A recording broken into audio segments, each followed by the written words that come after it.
যারা সত্যের সাক্ষী দিয়েছে, সত্যের সাক্ষ্যদাতা। সত্য হচ্ছে ইসলাম। সত্য কি? ইসলাম। সত্য হচ্ছে আল্লাহ, সত্য হচ্ছে নবী, সত্য হচ্ছে কোরআন, সত্য হচ্ছে হাদিস। এই মহাসত্যকে যারা স্বীকৃতি দিয়েছে নিজেদের কথা দিয়ে, কাজ দিয়ে, ধন দিয়ে, সম্পদ দিয়ে, এমনকি নিজের জীবনটা এই রাস্তায় বিলিয়ে দিয়ে মহাসত্যের চিরস্থায়ী সাক্ষী দিয়ে দুনিয়া থেকে যারা বিদায় হলেন, ওনারা হচ্ছেন শহীদ। আজ রাস্তাঘাটে শহীদ হয়, যার তার নামের আগে শহীদ বসায় দেয়। শহীদ এত সোজা জিনিস নয়। আল্লাহর রাস্তায় ধর্মের জন্য, ইসলামের জন্য, আল্লাহর জন্য, কোরআনের জন্য, রাসূলের জন্য যারা জীবন দেন, তারাই হচ্ছে শহীদ। এই শহীদদের মর্যাদা আল্লাহ রাব্বুল আলামিন এত বেশি মর্যাদা দান করেছেন। শহীদদের মর্যাদা আল্লাহ পাক দিয়েছেন, কিয়ামতের দিন শহীদদের কোনো বিচার করা হবে না। আল্লাহ রাব্বুল আলামিন শহীদদেরকে বিনা বিচারে জান্নাত দিয়ে দিবেন। শহীদের বিশাল মর্যাদা, বিরাট মর্যাদা। এই শহীদ শাহাদাতের তামান্না প্রত্যেক মুসলমানের ভিতরে থাকতে হবে। হুজুর বলেছেন, শহীদি মওতের যন্ত্রণা পিঁপড়ায় কাটার যন্ত্রণার চাইতে বেশি কিছু নয়। শাহাদাত হচ্ছে এপারে মওত আর ওপারে আল্লাহর সঙ্গে দেখা হয়ে যাবে। শহীদি মওত হচ্ছে আল্লাহর সঙ্গে দেখা করার একটা সেতু বন্ধন, একটি সেতু, একটি ব্রিজ, একটা পুল, একটা সাঁকো। এপারে দুনিয়া, ওপারে আল্লাহ পাকের সঙ্গে দেখা হবে। সুবহানাল্লাহ। ভাইরা, ইসলামের জন্য যারা জীবন দিলেন, যারা শাহাদাত বরণ করলেন, তারা জাতির সম্মানের পাত্র। সেই সম্মান, সেই মর্যাদা আল্লাহ রাব্বুল আলামিন শহীদদের প্রদান করেছেন। হযরত আব্দুল্লাহ জুলবাজাদাইন, যার কথা বুখারীতে লেখা হয়েছে, সুবহানাল্লাহ। যুবক মানুষ ইসলাম কবুল করেছেন। ইসলাম কবুল করতে গিয়ে বাড়ি ঘর, জায়গা জমি কিছুই ছিল না। ছোট্ট অবস্থায় বাবা মারা গেছে, চাচার ঘরে লালিত পালিত হচ্ছিলেন। এরপরে রাসূলের প্রতি ঈমান আনবেন, চাচার ভয়তে পারেন না। হুজুর হিজরত করলেন। আব্দুল্লাহ, তার নাম ছিল আব্দুল উজ্জা। তিনি চলে গেলেন চাচার কাছে। চাচা গো, মুহাম্মদ সাল্লাল্লাহু আলাইহি ওয়াসাল্লাম আল্লাহর নবীর ব্যাপারে তোমার মত কি? তিনি বলেন, আমারও তো তাই মনে হয়। যদি তাই মনে হয়, তার উপর ঈমান আনবেন কিনা? চাচা বলে, না, কখন ঈমান আনবো না। ভাতিজা বলতেছেন, চাচাজি, বছরের পর বছর ধরে অপেক্ষা করতেছিলাম, আমি আপনার অধীনে আছি বলে ইসলাম কবুল করতে পারি নাই। আমার ইচ্ছা ছিল আপনি আগে করবেন, তারপরে আপনাকে দেখা দেখি আমি করব। কিন্তু আপনি যখন ইসলাম কবুল করলেন না, আর করবেন না বলে যখন ঘোষণা দিলেন, আপনাকে উপস্থিত রেখে আমি ঘোষণা দিলাম, লা ইলাহা ইল্লাল্লাহু মুহাম্মাদুর রাসূলুল্লাহ। চাচা বলছে, ভাতিজা, এর পরিণাম জানো? কয় না, জানি না। এর পরিণাম হচ্ছে তুমি আমার বাড়িতে থাকো, আমার বাড়ি ছাড়তে হবে। বললেন, রাজি আছে। উট, ছাগল, ভেড়া, ঘোড়া যা দিছি ছাড়তে হবে। বলছে, রাজি আছে। চাচা বলছে, শুধু তাই নয়, পরনে যে লুঙ্গি আছে, গায়ে যে জামা আছে, তামার পয়সার লুঙ্গি জামা ছাড়তে হবে। ভাতিজা বলছে, ইমানের জন্য যা চাও সব ছাড়িয়ে দেব। জামা লুঙ্গি খুলে ফেলে দিয়ে দিলেন। হাদিস। তিনি চলে গেলেন মায়ের কাছে। ওই অবস্থায় মা এই যুবক ছেলেকে উলঙ্গ অবস্থায় দেখে দুই হাত দিয়ে নিজের চোখ চেপে ধরেছেন। বাবা, তোমার এই অবস্থা কেন? ছেলে বলছেন, মা, ঈমান আনার কারণে আমার এই অবস্থা হয়েছে। মা বলে, বাবারে, কি চাও আমার কাছে? আব্দুল উজ্জা বলছে, মা, কিচ্ছু চাই না, একটুখানি কাপড় আমারে দাও, আমি বিশ্ব নবী মুহাম্মদ সাল্লাল্লাহু আলাইহি ওয়াসাল্লামের খেদমতে যেতে চাই। মায়ের কাছে পুরানা কম্বল ছিল, কম্বলটা তিনি দিয়ে দিলেন হযরতে। এখনো তো সে মুসলমান হয়নি। ওই কম্বলটা ছিঁড়ে নিয়ে দুই টুকরা করে কম্বলটা পরলেন, আদাটা, তাতে করে হাঁটু ঢাকে না, আর একটা কোন রকম গায়ে দিলেন। এরপরে হেঁটে হেঁটে কষ্ট করে মদিনায় চলে গেলেন। মসজিদে নববীর ভিতরে ঢুকে দরজার কাছে বসা বিশ্বনবী জনাবে মুহাম্মদ রাসূলুল্লাহ সাল্লাল্লাহু আলাইহি ওয়াসাল্লাম মসজিদে নববীতে, যুবক, হাঁটুর উপরে কাপড়, মাথার চুল, উস্কো খুস্কো চেহারা, ক্ষুধার্ত চেহারা। হুজুর জিজ্ঞেস করছেন, তুমি কে? তিনি বললেন, আমার নাম আব্দুল উজ্জা। তোমার এই অবস্থা কেন? তিনি বললেন, হুজুর, ঈমান আনার জন্য বাড়ি ঘর জায়গা জমিন উট বাছুর সব হারাইছি, এমনকি পরনের লুঙ্গিও আমারে দেয় নাই, মার কম্বলটা ছিঁড়িয়ে এনেছি। নবীজি আসহাবে সুফফার ভিতরে তাকে বসতে দিলেন, তাকে থাকতে দিলেন, আর বললেন তারে কোরআন শরীফ শিখাবা। আব্দুল উজ্জাকে হুজুর বললেন, তোমার নাম উজ্জা নয়, তোমার নাম আব্দুল্লাহ। হাদিস শরীফে এসেছে আল্লাহর কাছে দুইটা নাম বেশি প্রিয়, একটা হচ্ছে আব্দুল্লাহ আর একটা হচ্ছে আব্দুর রহমান। মুসলমান হলেন। এরপরে আসহাবে সুফফার মধ্যে বসে আছেন, কোরআন শরীফ জোরে জোরে তেলাওয়াত করেন। আসহাবে সুফফা রাসূলের কাছে নালিশ করলেন, অভিযোগ করলেন, হুজুর, এই আব্দুল্লাহর কোরআন শরীফ এত জোরে পড়ে, তার চিল্লানির জ্বালায় আমরা বিশ্রাম করতে পারি না। নবীজি বললেন, সাহাবীরা, আব্দুল্লাহকে বেশি করে চিল্লাইতে দাও, বাধা দিও না, কারণ তার ঈমান বড় দামের ঈমান হয়েছে, ঈমান আনতে গিয়ে কিছু আনতে পারে নাই। তাকে বাধা দিও না, প্রাণ ভরে চিল্লাইতে দাও, জোরে জোরে পড়তে দাও। ইতিমধ্যে তাবুকের যুদ্ধের রণদামামা বেজে উঠেছে। রোমান সৈন্যরা হুজুরের সঙ্গে যুদ্ধ করবে, জিহাদ করবে, ইসলামকে পরাজিত করার জন্য তারা আক্রমণের প্রস্তুতি নিল। নবীজি রোমানদের সঙ্গে লড়াই হবে বলে সাহাবায়ে কেরামদের কাছে সাহায্য চাইলেন, যার কাছে যা আছে অস্ত্রপাতি জমা করো, টাকা দাও, পয়সা দাও। সবাই মিলে দিতে লাগলেন। দিতে দিতে মহিলারা গলার হাত, নাকের ফুল, কানের দুল হুজুরের সামনে স্তূপ হয়ে গেছে, টাকা করি, সোনা দানা সব শুদ্ধ। হুজুর বলছেন, সাহাবীরা, সবাই তো সব জিনিস দিলে, আমার আবু বকর রে দেখি না কেন?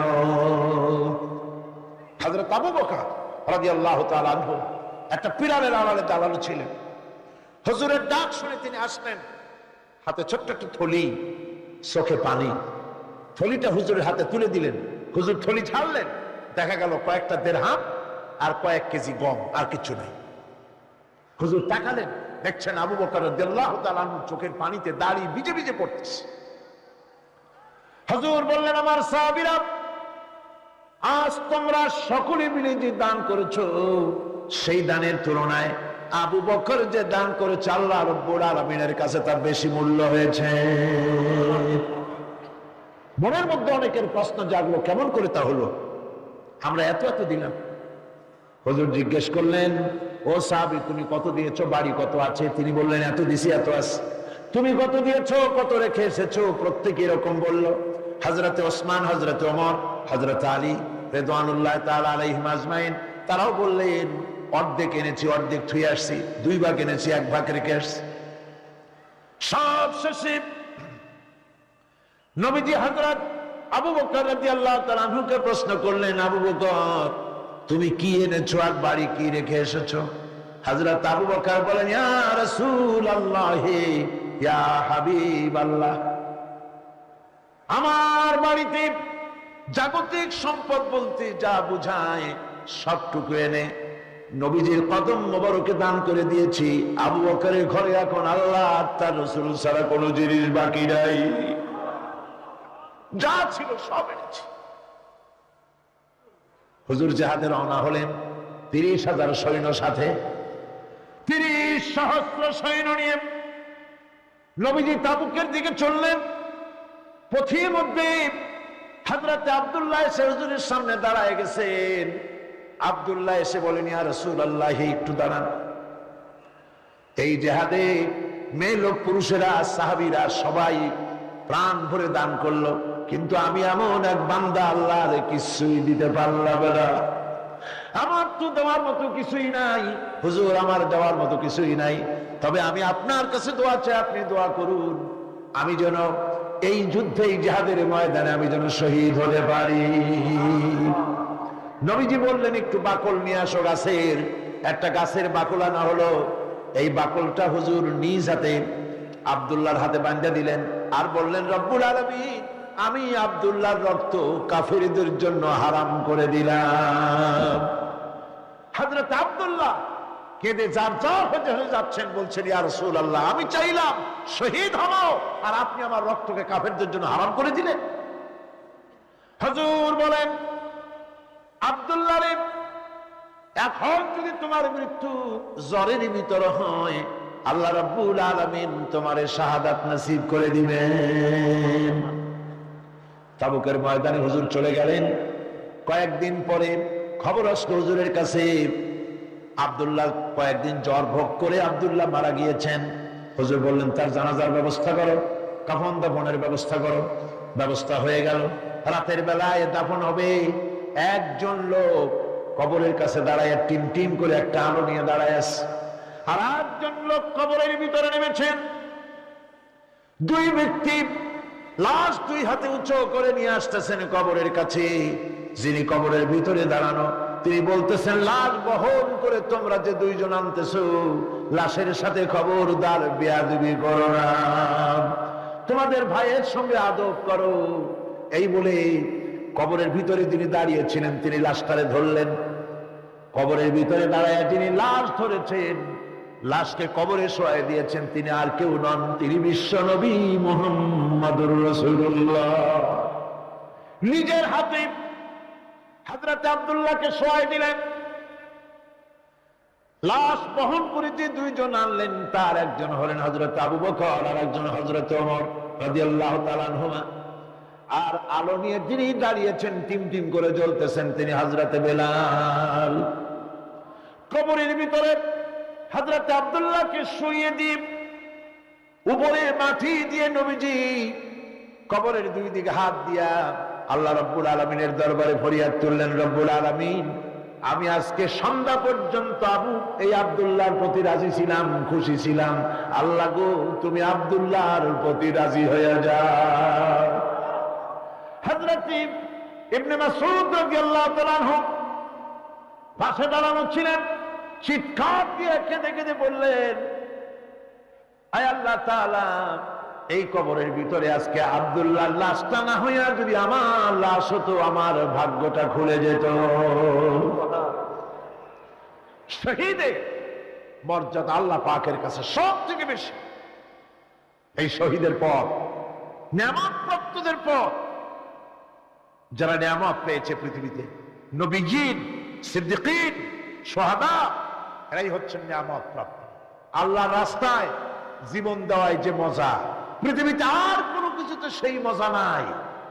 হযরত ওমর রাদিয়াল্লাহু তাআলা আনহু দোয়া করতেন, আল্লাহুম্মা রযুকনি শাহাদাতান ফি সাবিলিক ওয়াজআল মাউতি ফি বালাদি রাসূলিক।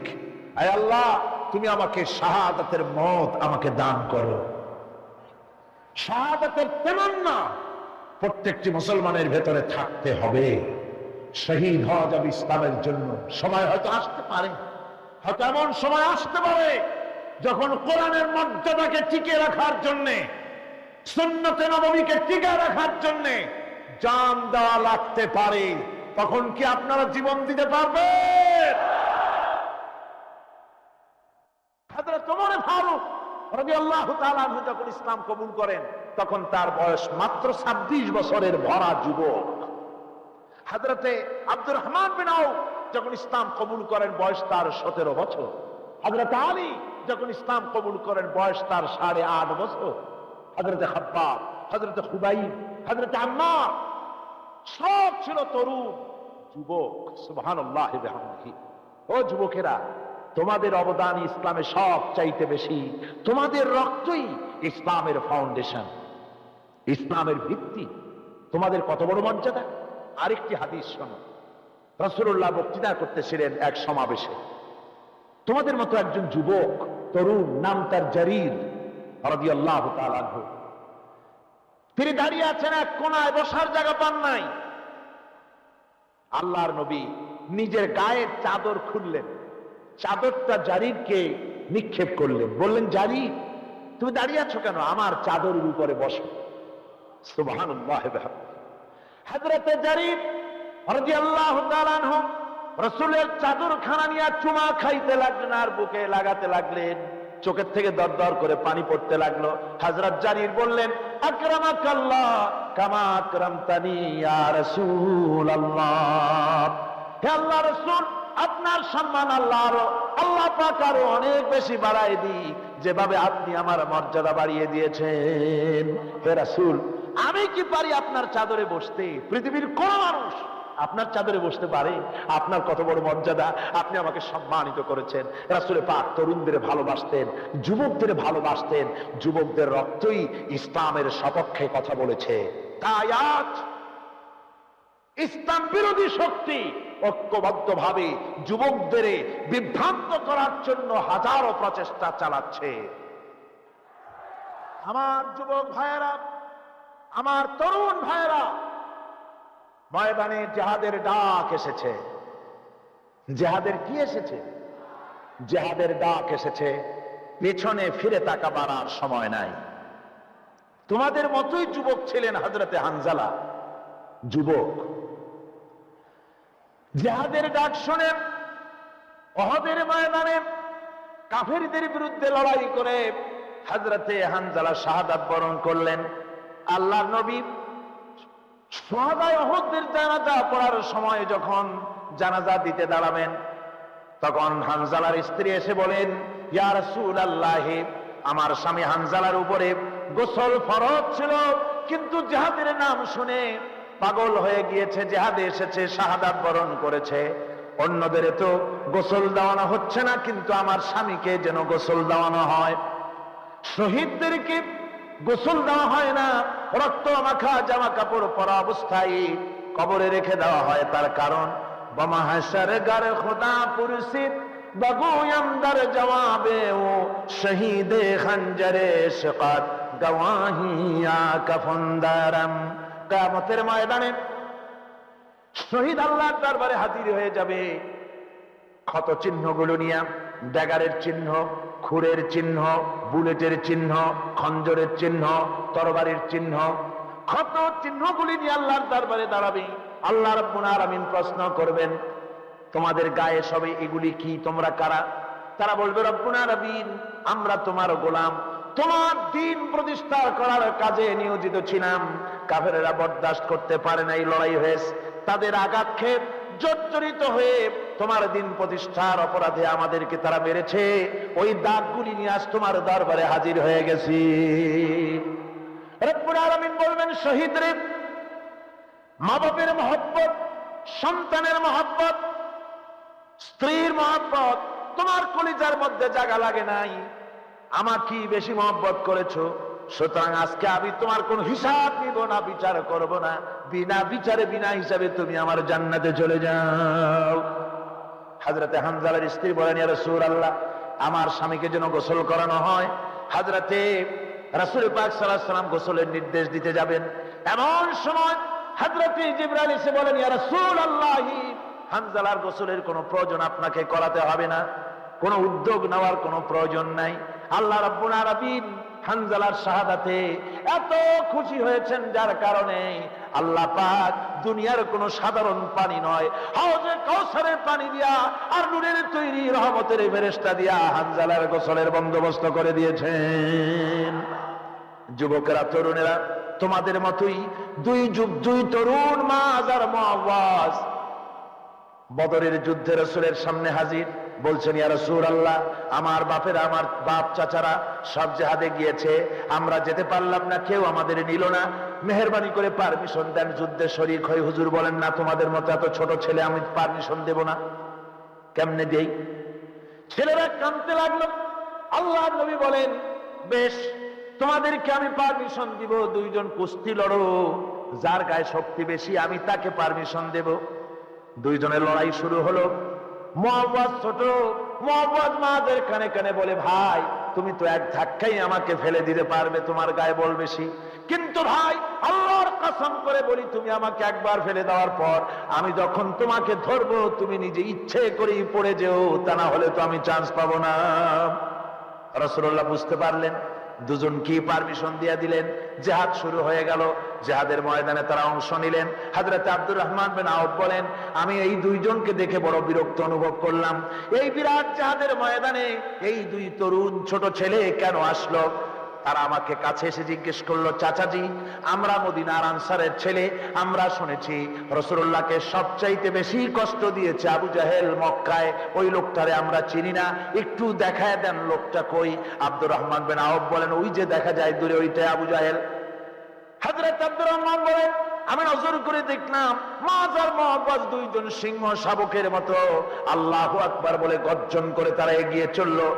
আবু জাহেলকে তারা ঘিরে ফেললো, তরবারি চালাতে লাগলো।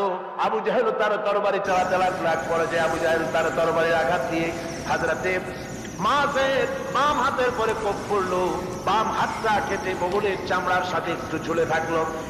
এবার হাতটা সামনে ডিস্টার্ব করে বলে হযরতে মায তরবারি চালাতে তার কষ্ট হতেছে।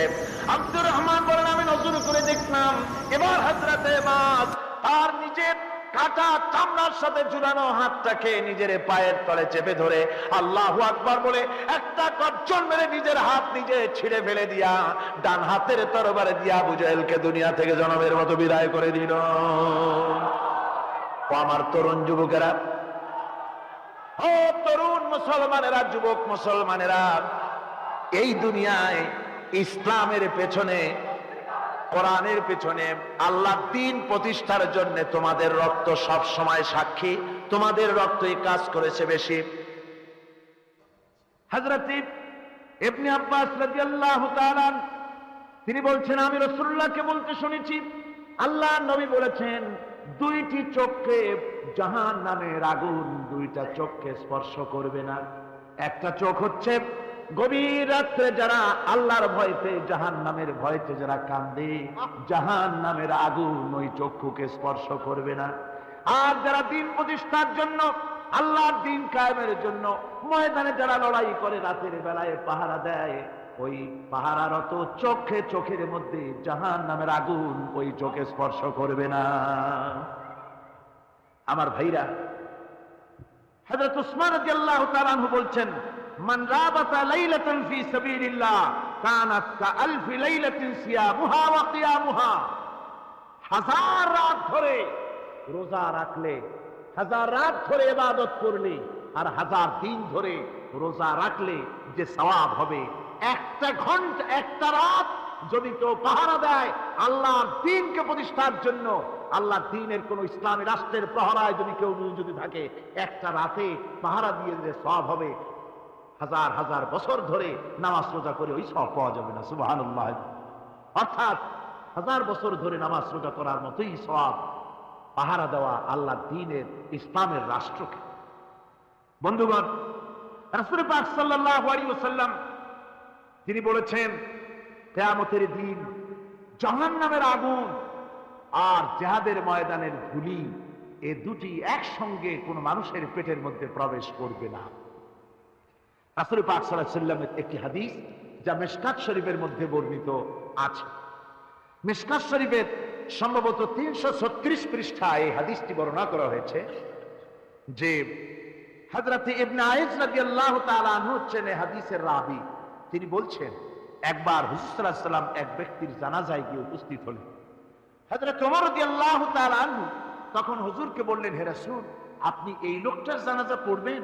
এই লোক তো ইসলামের এই ক্ষতি করেছে, সেই ক্ষতি করেছে, অমুক করেছে, এই লোকটার আপনি জানাজা পড়বেন? হুজুর তখন উপস্থিত লোকদের জিজ্ঞেস করলেন, হাজিরিন, তোমরা কি কেউ এই লোকটাকে কোন ইসলামের ভালো কাজ করতে দেখেছো?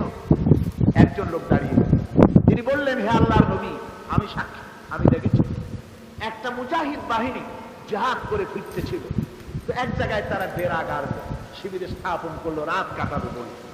আমি দেখেছি এই লোকটি সারা রাত সেই মুজাহিদদেরকে, সাহাবীদেরকে সারা রাত থেকে থেকে পার।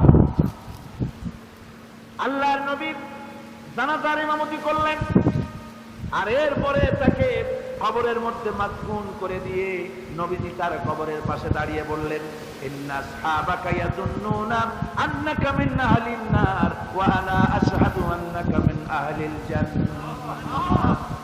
নবীজি বলছেন, ও কবরবাসী, তোমার সাথীরা মনে করে তুমি জাহান্নামী, আর আমি নবী মুহাম্মদ সাল্লাল্লাহু আলাইহি ওয়াসাল্লাম সাক্ষী দিচ্ছি তুমি বেশক আল্লাহর বেহেশতি, তুমি অবশ্যই আল্লাহর জান্নাতে যাবে। এরপর হযরত ওমরের দিকে ফিরে রাসূলুল্লাহ বললেন, ওমর, মানুষের শুধু বাহ্য দৃশ্যটাই দেখো না, তার অন্তরের জাযবাটাকেও কদর করো। এই জিহাদের ময়দানে যারা কাজ করে, জান দেয়, মাল দেয়, আল্লাহ পাক তাদের উপরে রহমত করেন। এই জিহাদ হচ্ছে এক অগ্নি পরীক্ষা। এই জিহাদটা কি? অগ্নি পরীক্ষা। কেমনে এমনি বেহেশতে যাওয়া যাবে না। আল্লাহ রাব্বুল আলামিন কোরআনে কারীমের মধ্যে বলেছেন, আহাসিবান নাসু আন ইউতরাকু আন ইয়াকুলু আমান্না ওয়া হুম লা ইফতানুন। লোকেরা কি ভেবেছে নাকি যে ঈমান এনেছি এই কথাটা বললেই আমি বেহেশত দিয়ে দিব, মুমিন বলে সার্টিফাই করব? না, যখনই তারা বলবে আমি মুমিন, আমি তখন তাকে অবশ্যই পরীক্ষা করব, এই পরীক্ষায় তাকে পাশ করতে হবে। কোরআনে কারীমে আল্লাহ রাব্বুল আলামিন অনেক জায়গায় এই কথাগুলি বলেছেন, এমনি এমনি ছেড়ে দেওয়া হবে না। আমি অতীতের লোকদেরকেও পরীক্ষা করেছি, তোমাদেরকেও পরীক্ষা করব। পরীক্ষা না দিয়ে কেউ তোমরা বেহেশতে যেতে পারবে না। এই জমিনে তোমাদের আগুনের পরীক্ষা দিতে হবে। পয়গম্বরেরা কষ্ট করেছেন, সাহাবায়ে কিরাম কষ্ট করেছেন। আল্লাহ রাব্বুল আলামিন তিনি বলছেন, আম হাসিবতুম আন তাদখুলুল জান্নাতা ওয়া লাম্মা ইয়াতিকুম মাসালুল লাযীনা খালাউ মিন ক্বাবলিকুম মাসাতহুমুল বাসাউ ওয়াদ-দাররাউ ওয়া যুলজিলু হাত্তা ইয়াকুলার রাসূলু والذين معه متى نصر الله ألا إن نصر الله قريب। আল্লাহ রাব্বুল আলামিন বলেন, তোমরা কি মনে করেছো যে তোমরা বেহেশতে প্রবেশ করবে, অথচ তোমাদের পূর্বে যারা এই পৃথিবীতে এসেছিল তাদেরকে আমি যেমন পরীক্ষা করেছি ওরকম পরীক্ষা এখনো তোমাদের উপরে আসে নাই, ওরকম বিপদও আসে নাই, মুসিবতও আসে নাই। এমন বিপদ এসেছিল নবীদের উপরে, সাহাবায়ে কিরামদের উপরে, যে বিপদে মানুষ জর্জরিত হয়ে গিয়ে নবী এবং তার সাথী সঙ্গীরা একথা তারা মুখ থেকে বেরিয়ে গেছে, মাতা নাসরুল্লাহ, আয় আল্লাহ তোমার মদদ কখন আসবে, তোমার মদদ কখন আসবে? মার খেতে খেতে তো শেষ হয়ে গেলাম। এইভাবে যখন মার আসে চতুর্দিক থেকে, আর মুমিনেরা ময়দানে পা জমায়ে টিকে থাকে দিন প্রতিষ্ঠার জন্য, আল্লাহ তখন খুশি হয়ে এক সময় ঘোষণা করে দিবেন, আলা ইন্না নাসরাল্লাহি করিব, আর দেরি নাই, আমার মদদ, আমার সাহায্য তোমাদের জন্য অবধারিত। সুবহানাল্লাহ। আমার ভাইরা, বিষয়টা সহজ নয়। শুধু দুইটা সেজদা দিয়া, শুধু তাহাজ্জুদের কিছু নামাজ পড়িয়া আল্লাহর জান্নাতে যাওয়া এত সহজ নয়। রাস্তা খুব কঠিন, রাস্তা খুব। ये शहादत है उल्फत में कदम रखना, ये शहादत है उल्फत में कदम रखना, लोग समझते हैं